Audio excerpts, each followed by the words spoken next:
next recording, moving in Pasuk Tet, where the Torah tells us, Hishamer lecha pen yeh davar im levavecha belial lemor.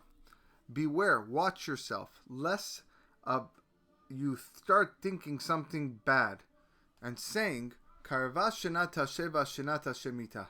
The 7th year, the year of Shemitah, is approaching. Vera'a enecha be'achicha hevyon. So there you result as you're mean. You become bad, evil to your brother who is poor. Velo titenlo, and you're not going to give him. V'kara alecha el Hashem v'aya becha chet. He will cry out to Hashem, and you will incur a sin, guilt. Why is it that only after the 7th year, this year of Shemitah, will a person may harbor these thoughts and not give?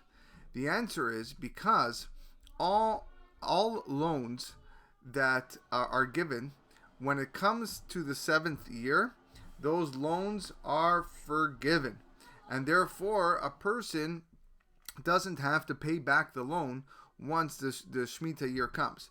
Now, later on we're going to see that there was a person named Hillel, and Hillel created a concept called pruzbul, and pruzbul is the idea that protects the lender, that will allow him to still get his money back even after the 7th year. But according to Torah, before the pruzbul was invented, when the 7th year came, then all the loans were forgiven. So therefore, here's a poor guy, he needs money. You're willing to lend him, but then you look at the calendar and say, hey, wait a second, Shemitah starts in a few months. If I lend him now, he's not going to pay me back because all the loans are going to be forgiven. So you're going to choose not to lend him money. Poor guy doesn't have any money. You have the opportunity to give him, and you're not.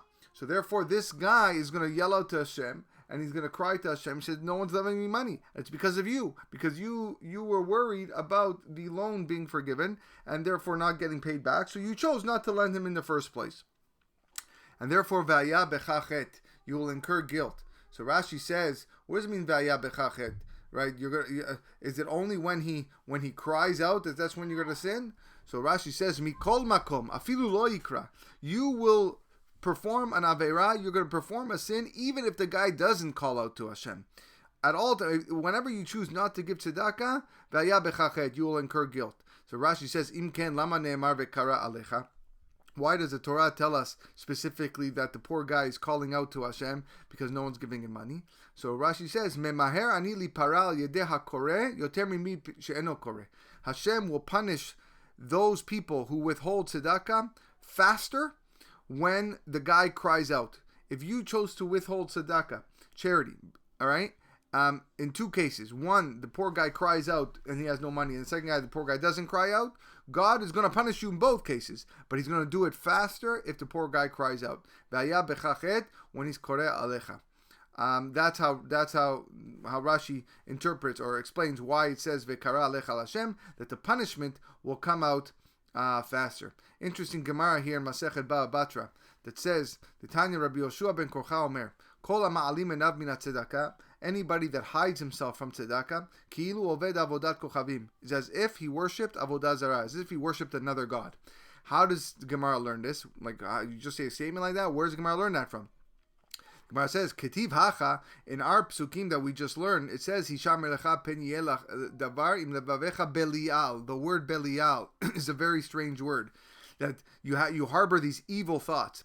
And it says earlier when it talked about avodah zarah, yatsu anashim bene belial. Ma lehalan avodat kochavim, afkan avodat kochavim. The Gemara is learning a gezerah shavah. A gezerah shavah is when you see 2 of the same words in 2 different contexts, we can learn a similar law. Just like in Dvarim Yud Gimel, it used the word belial, and that spoke about avodah zarah. So too in our pasuk, which we just said here, that im levavecha belial, so too Belial refers, right, to avodah zarah. Now, you're not actually worshiping avodah zarah when you don't give tzedakah, but if you choose not to give tzedakah, the punishment or in God's eyes is as if you worshipped avodah zarah, because The word Belial is used by Avodah Zarah as well. So we see how evil it is for a person to pretend that he doesn't have or choose not to give. In God's eyes, it's like you performed idolatry, one of the worst sins, if not the worst sin in the entire Torah.